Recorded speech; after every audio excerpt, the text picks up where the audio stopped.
The silence in the Sterling estate was never truly silent. It was a living, breathing entity composed of the rhythmic crashing of the Atlantic Ocean against the cliffs below and the settling groans of a house that had stood for over a century. That Sunday afternoon in late September felt heavy, the air thick with the kind of humidity that precedes a violent storm, turning the sky over the Hamptons into a bruised canvas of purple and charcoal grey. I sat in the high-backed velvet armchair that had once belonged to my late husband, William, a man who had taught me that in business, as in war, mercy was a luxury we could rarely afford. At 62 years old, I, Margaret Sterling, had taken that lesson to heart, building Sterling Enterprises from a failing textile inheritance into a global conglomerate that dictated market trends from Tokyo to New York. I had dined with presidents, negotiated treaties with hostile foreign governments, and crushed competitors who dared to think my gender made me weak. Yet, as I stared out at the turbulent horizon, watching the waves punish the rocks, I felt a familiar, gnawing ache in my chest that had nothing to do with my heart condition and everything to do with the two people sitting in the room with me. My legacy was secure in bank accounts and real estate, but my bloodline was a different matter entirely. My name is Margaret, and if you want to hear more stories from seniors, subscribe to the Family Secrets channel and let me know where you're listening from. Alexander, my only son, sat across from me on the beige linen sofa, fidgeting with the cuff of his shirt, unable to meet my gaze. He had his father's strong jawline and my dark, piercing eyes, but there was a softness in him that terrified me, a malleability that made him prey to the wolves of this world. And the wolf was currently standing by the liquor cabinet, pouring herself a drink she didn't need. Courtney, my daughter-in-law. A former runway model whose beauty was as undeniable as it was manufactured, sharp angles and cold surfaces designed to catch the light but deflect any real scrutiny. She walked toward us now, her heels clicking sharply on the hardwood floors, a sound that grated on my nerves like a dentist's drill. She was wearing a white dress that looked innocent enough, a calculated choice to appear angelic, but I knew better. I saw the way her eyes darted around the room, not admiring the art or the architecture, but appraising it. She was counting the Renoir on the wall, estimating the auction value of the Ming vases on the mantel, calculating the liquidity of my life's work. She carried a silver tray with a single, delicate porcelain cup resting on it.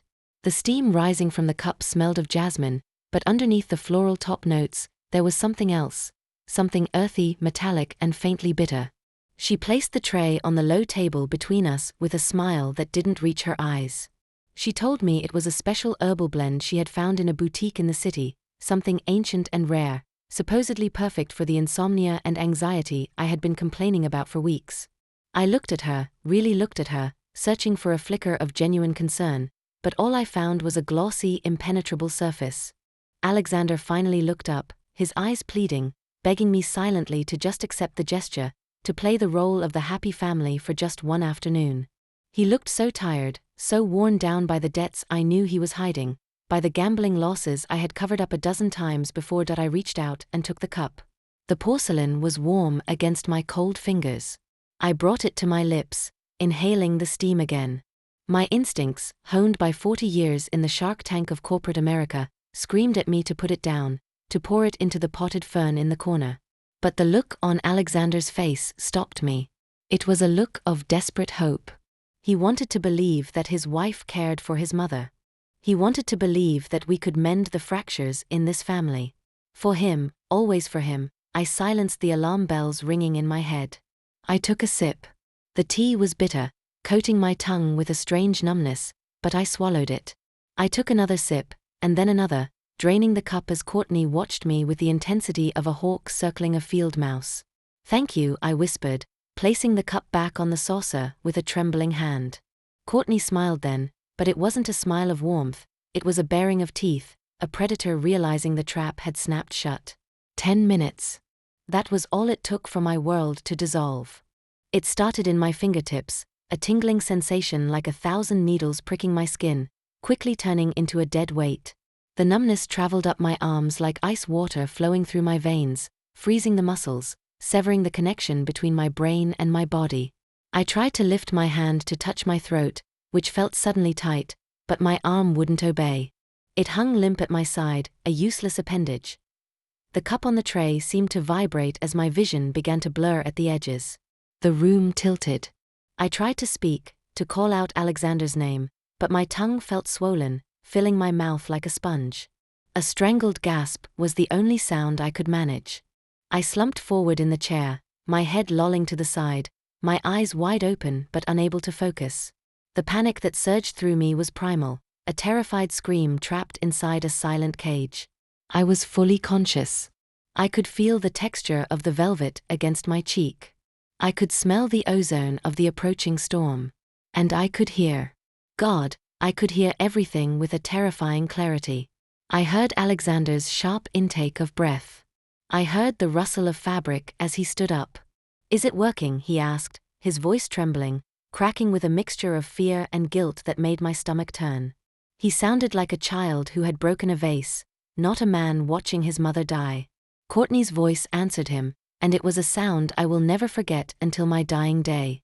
The sweetness was gone, stripped away to reveal the cold, hard steel underneath. "Shut up, Alex," she hissed. "It's a paralytic. A neurotoxin derived from pufferfish. It mimics a massive stroke followed by cardiac arrest. She won't feel a thing. Or maybe she does." She paused, and I could practically hear her shrug. "Who cares? The bitch is finally out of the way." I felt a hand on my wrist. Her hand. Her skin was cool, her nails sharp against my pulse point. "It's slowing down," she said, her voice laced with excitement. "Look at her, Alex. Look at the great Margaret Sterling. The Iron Lady. Drooling on herself like an invalid." She let my hand drop, and it hit the armrest with a dull thud that vibrated through my bone. I wanted to scream, to rage, to stand up and strangle her, but I was a prisoner in my own corpse. Alexander muttered something about feeling sick, about this being too much, but Courtney turned on him with the ferocity of a viper. "Don't you dare back out now," she snapped. "Do you want to lose the penthouse? Do you want those loan sharks to break your legs next week? We need the inheritance, Alex. Now." And she wasn't going to give it up. I saw the emails to her lawyer. She was going to cut you off. She was going to leave everything to charity. We had no choice. Tears pricked my eyes, hot and stinging, but I couldn't blink them away. My own son. My own flesh and blood. He wasn't just a bystander, he was an accomplice. He knew. He had sat there and watched me drink it. He had traded my life for a gambling debt and a yacht. The darkness came then, not as a relief, but as a suffocating blanket. My lungs stopped drawing air. My heart fluttered like a dying bird, and then nothing. I don't know how much time passed in that void. Time ceases to exist when you are dead. The first sensation to return was the cold. It was a biting, aggressive cold that seemed to live inside my marrow, a cold so absolute it felt like it was consuming me from the inside out. Then came the smell. The sharp, stinging scent of formaldehyde, antiseptic, and something rotting. Death. I gasped. The sound was loud, raspy, tearing through my throat like sandpaper. The air rushed into my starving lungs, burning them. My eyes flew open. I was staring at a brushed metal ceiling. A fluorescent light buzzed overhead, flickering rhythmically, casting long, dancing shadows. I tried to sit up, but my body felt like it was made of lead, heavy and unresponsive. I looked down. I was naked, covered only by a thin, scratchy sheet that smelled of bleach. I was on a metal table, in a room lined with stainless steel drawers. A morgue. The realization hit me with the force of a physical blow. I was in a morgue. "Easy. Easy, Margaret." A face appeared above me, blocking out the harsh light. It was Dr. Arthur Evans. Arthur. The chief of pathology at St. Jude's Hospital. A man I had known for 30 years.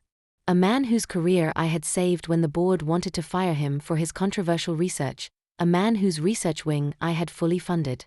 He looked pale, his skin glistening with sweat, his eyes wide with a mixture of terror and relief. He was holding a syringe in his trembling hand. "Arthur." My voice was a croak, unrecognizable even to myself. "Am I dead?" "You were supposed to be," he whispered, glancing nervously at the heavy steel door of the room, as if expecting the grim Reaper himself to walk in. "According to the paperwork your son just filed, you died of a myocardial infarction at 4:15 p.m. Your body is officially in my custody for embalming." I shivered violently, the memory of the tea crashing back into my mind. Tetrodotoxin. Arthur nodded grimly when I whispered the word. A massive dose. But diluted just enough. Enough to stop your breathing, make your heart rate imperceptible to paramedics who aren't looking closely. If you had arrived here 10 minutes later, or if anyone else had been on shift. He trailed off, wiping his forehead with the back of his sleeve. I gave you adrenaline and a reversal agent. You've been unconscious for 12 hours. 12 hours. I had been dead for 12 hours. Where are they? I asked, forcing myself to sit up despite the dizziness spinning in my head like a carousel. Arthur hesitated, then reached into his lab coat pocket and pulled out a tablet. His hands were shaking so much he almost dropped it. They didn't waste time, Margaret. Look. He handed me the device. On the screen was a live feed from the security cameras at my estate. I had installed them years ago for security, never thinking I would use them to watch my own wake. My living room, the same room where they had murdered me, was full of people.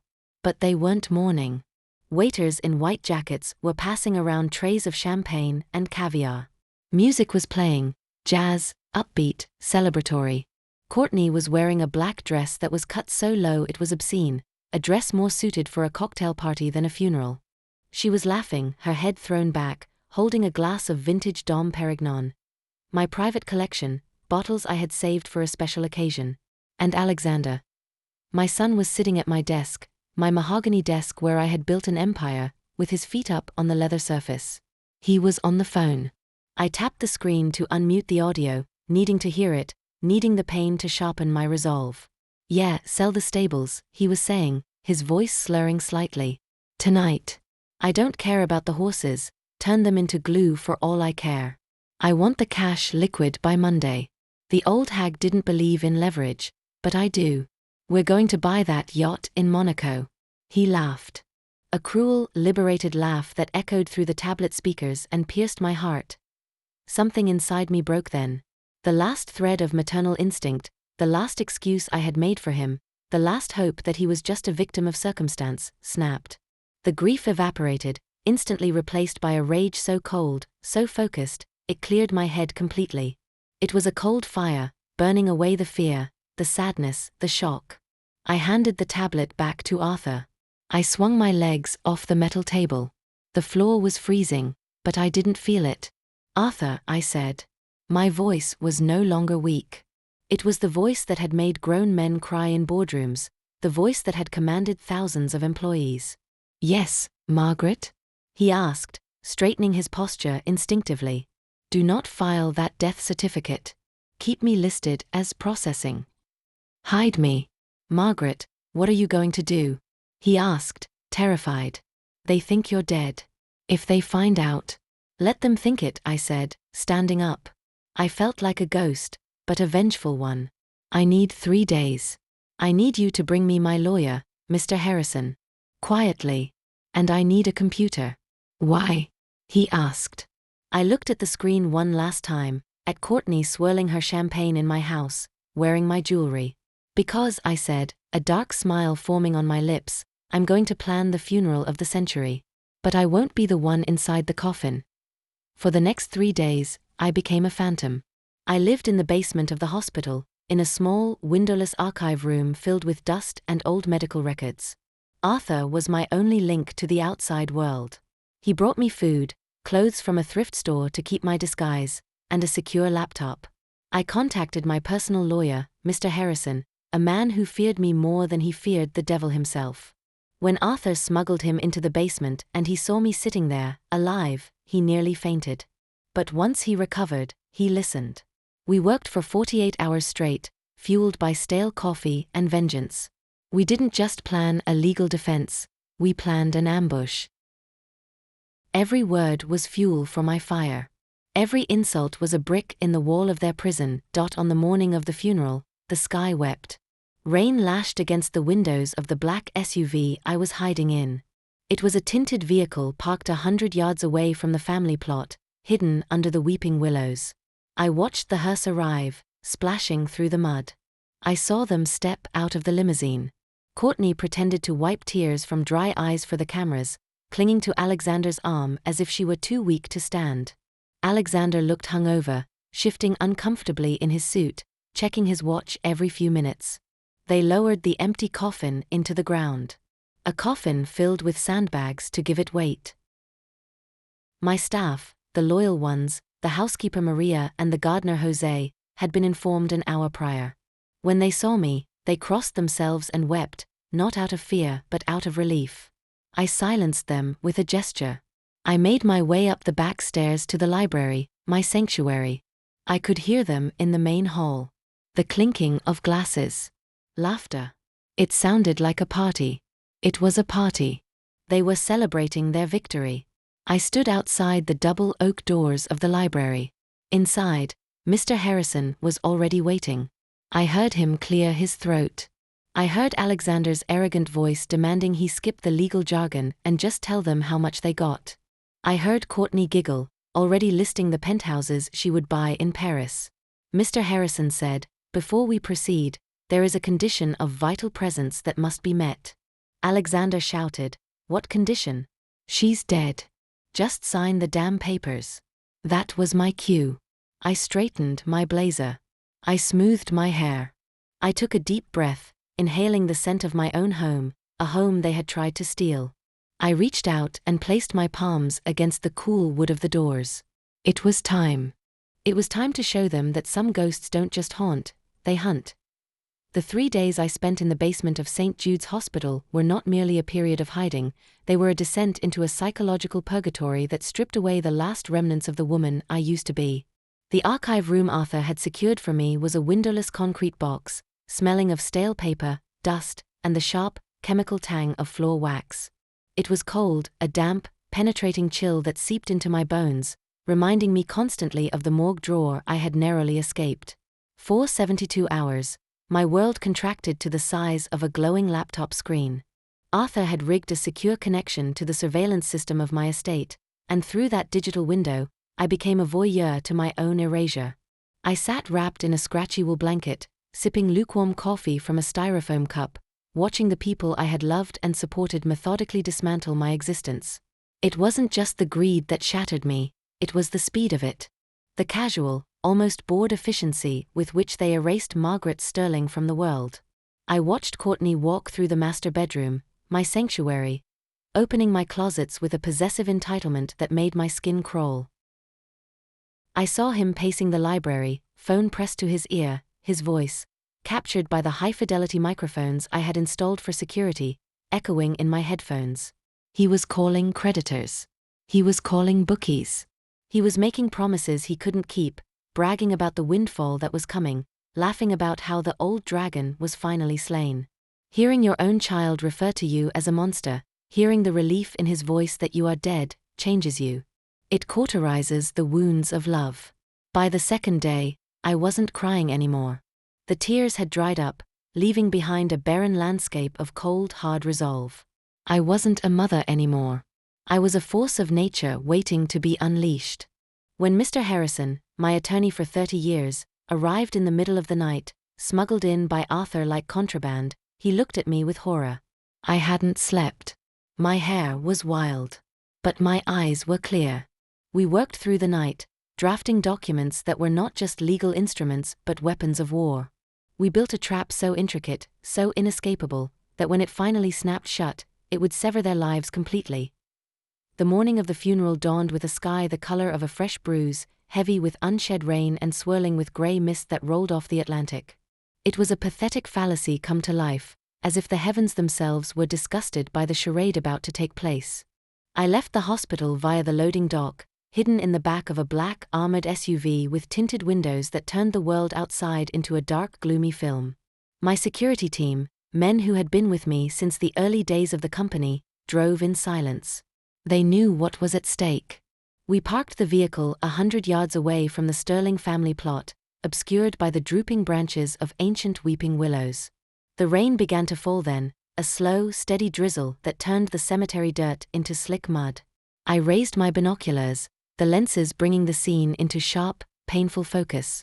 The hearse arrived, a shiny black beetle crawling through the mist. Then the limousine. I watched Courtney step out first. She was a vision of calculated mourning. She wore a black dress that fit a little too perfectly, a veil that was sheer enough to reveal her professionally applied makeup, and heels that sank into the soft grass. She clung to Alexander's arm, not for support, but to complete the picture. Alexander looked terrible, and for a fleeting second, a ghost of sympathy rose in my chest before I strangled it. He was pale, sweating despite the chill, his eyes darting around nervously like a trapped animal. He wasn't afraid of losing his mother, he was afraid of getting caught. A small crowd had gathered, business partners, friends from the country club, people who had come not to mourn me but to be seen mourning me. The priest, a man I didn't recognize, began to speak. I couldn't hear the words from this distance, but I could see the gestures, the hollow pantomime of grief. They lowered the casket into the ground. A casket I knew was filled with sandbags to mimic the weight of a body. As I watched the mahogany box disappear into the earth, I felt a strange sense of liberation. The Margaret Sterling they knew, the enabler, the safety net, the checkbook, was indeed dead. She was buried in that hole. The woman sitting in the SUV, gripping the leather armrest until her knuckles turned white, was someone entirely new. "Drive," I told the driver, my voice sounding foreign to my own ears, rough like gravel. "Take me to the house. It is time to attend my own wake." The drive back to the estate felt like the slow ascent of a roller coaster before the inevitable drop. The rain intensified, hammering against the roof of the car, a drum roll for the reckoning. We pulled up to the service entrance at the rear of the mansion, avoiding the main driveway which was already filling with the cars of the mourners. I stepped out of the car, the wet gravel crunching softly under my heels. The air smelled of rain, pine needles, and the faint cloying scent of roasted meat coming from the kitchen vents. They were having a feast. A celebration. I entered the kitchen through the staff door. The room was chaotic, filled with caterers in white coats arranging trays of hors d'oeuvres. My housekeeper, Maria, was standing by the industrial sink, aggressively scrubbing a pot, tears streaming down her face. She was the only one in this entire house who had genuinely loved me. I walked up behind her and placed a hand on her shoulder.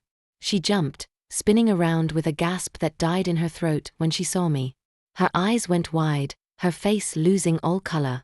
She reached out a trembling hand to touch my face, as if testing to see if I was a spirit. "Señora," she whispered, her voice shaking. "Madre de Dios. You are alive?" "Hush, Maria," I said, my voice soft but commanding. "I am alive. But for the next hour, I am a ghost. You must not say a word. Do you understand? Go to your room, lock the door, and do not come out until the police are gone." She nodded frantically, crossing herself again and again as she backed away, fleeing the kitchen as if the devil himself had entered. I moved into the hallway. The house felt different. It felt hostile. The walls I had painted, the floors I had walked for 40 years, now seemed to reject me, tainted by the betrayal that lived within them. I could hear the noise drifting from the main hall. It wasn't the hushed murmur of a wake. It was a party. Glasses clinking. Laughter rising and falling. Jazz music playing a tempo that was offensive in its cheerfulness. I made my way up the back staircase, avoiding the main foyer. My destination was the library. The old witch is 6 feet under. She can't yell at you anymore. We have the rest of our lives to spend her money. Let's just enjoy the moment. Look at this room. I think I'll paint it white. It's too dark, too oppressive. Just like her. Hearing them speak with such casual cruelty, such absolute lack of remorse, severed the last thread of hesitation I might have had. I straightened my blazer. I smoothed my hair. I took a deep breath, inhaling the scent of my own home, beeswax, old paper, and the storm outside. Then, I placed both palms on the brass handles of the doors. I didn't just open them, I threw them open with a violence that shook the door frames. The heavy wood crashed against the inner walls with a sound like a gunshot, a thunderclap that instantly silenced the room. The scene that greeted me was a tableau of grotesque indulgence frozen in time. The library, my sanctuary, had been turned into a lounge for vultures. Courtney was sprawled on my antique velvet sofa, her shoes kicked off, holding a glass of my 1982 Petrus, a bottle worth more than her father's house. Alexander was sitting in my chair, behind my desk, with his feet resting on the leather blotter, a cigar burning in one hand and a pen in the other, hovering over the documents Harrison had laid out. The sudden noise of the doors slamming paralyzed them. The jazz music from the hallway seemed to die. The air was sucked out of the room. For 5 interminable seconds, nobody moved. They stared at me, their brains unable to process the visual data. They were looking at a corpse. They were seeing a ghost.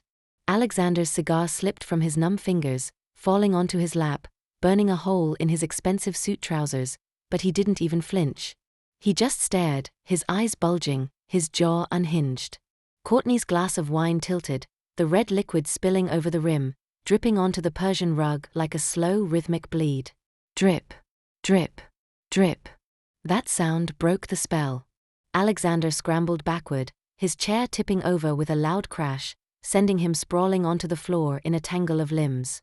He crab-walked backward until his spine hit the bookshelves, pushing himself into the corner as if trying to merge with the wall. Courtney let out a strangled sound, a whimper that rose to a shriek, dropping the glass entirely. It shattered, sending shards of crystal and sprays of wine across the floor. "Was the tea to your liking?" I asked.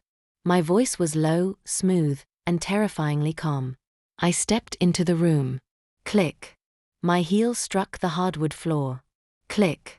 I walked with the slow, deliberate pace of an executioner approaching the scaffold. I was wearing a suit of crimson silk, the color of blood and power, a stark contrast to their hypocritical mourning black. I stopped at the head of the long conference table, placing my hands flat on the polished wood. I looked at Alexander. "I asked you a question, Alexander. Was the tea good? Did it taste like victory? Or did it have a bitter aftertaste? Perhaps a hint of pufferfish?" He began to hyperventilate, gasping for air like a fish on a dock. "Mom," he stammered, the words sounding broken and foreign. "Mom, is that you?" "But, we saw," the doctor said. He was shaking so violently his teeth were chattering. "I saw the coffin. I saw them bury you." I turned my gaze to Courtney. She had pulled herself up into a ball on the sofa, clutching a cushion as a shield. Her face was the color of ash. "You," she hissed, her voice trembling. "You're a ghost. You have to be a ghost. The toxin. It was lethal. The dealer promised." I smiled, a cold, sharp curvature of lips that held no warmth. "Ah yes. The toxin. Tetrodotoxin. A potent neurotoxin, indeed. But you were sloppy, Courtney. You are always so sloppy. You didn't measure the dose. You didn't account for dilution. And you made the fatal mistake of assuming that everyone in this world can be bought. You assumed Dr. Evans was just another employee. You forgot that I paid for his daughter's life-saving surgery 10 years ago. You forgot that loyalty is a currency you have never possessed, and therefore, cannot understand." I walked over to the desk, stepping over the spilled wine, and picked up the glass of whiskey Alexander had been drinking. I swirled the amber liquid, watching the light catch it. "You were celebrating early," I said, taking a sip. "Toasting to my death in my own library. Using my money to buy yachts while you thought my body was rotting in the ground."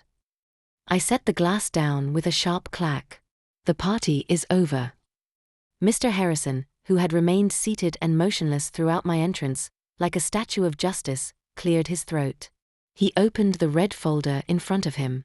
"Mr. Alexander Sterling, Mrs. Courtney Sterling," he announced, his voice dry and professional, cutting through their panic like a scalpel. "As per the instructions of the primary executor, the reading of the will is cancelled. We are proceeding with the activation of the clause of malicious intent. He pulled out a stack of documents, thick and damning. "I have here a sworn affidavit from Dr. Arthur Evans regarding the poisoning. I have high-definition video surveillance from the living room, recording the administration of the toxin. I have audio recordings of your conspiracy to cover it up. And I have the transfer logs of the funds you attempted to steal 20 minutes ago." He looked over his spectacles at Alexander. "The charges are as follows: attempted murder in the first degree, conspiracy to commit homicide, grand larceny, elder abuse, embezzlement, and federal wire fraud." The reality of the situation hit them like a physical blow. The shock wore off, replaced instantly by the ugly primal instinct of self-preservation. Alexander looked at Courtney. I saw the change in his eyes. The look of adoration he usually gave her vanished, replaced by a hatred so pure it was blinding. He scrambled to his knees, crawling toward me, tears streaming down his face, snot running from his nose. He grabbed the hem of my pants with shaking hands. "Mom. Mom, please," he wailed. "It wasn't me. It was her. It was Courtney. She planned everything. She found the dealer. She made the tea. I told her no. I begged her not to do it. I told her I loved you. She threatened me, Mom. She said she'd leave me. She said the loan sharks would kill me. I was scared. I'm just a victim here." To see my son, my flesh and blood, debase himself like this, to see him throw his wife to the wolves to save his own skin, was the final nail in the coffin of my maternal love. It was pathetic. Courtney shrieked, a sound of pure rage. She launched herself off the sofa, abandoning her facade of elegance. She lunged at Alexander, shoving him hard. "You spineless coward!" she screamed. "You lying, pathetic worm. You begged me to do something. You were crying in bed every night because you gambled away the trust fund. You said, 'I wish the old bitch would just die so we could be free.' You said that. You poured the champagne. Don't you dare pin this on me." They began to fight, screaming over each other, clawing at each other with words and hands. It was a spectacle of such raw, unfiltered ugliness that I felt a wave of nausea. This was my legacy. These were the people I had invited into my home. "Enough," I said.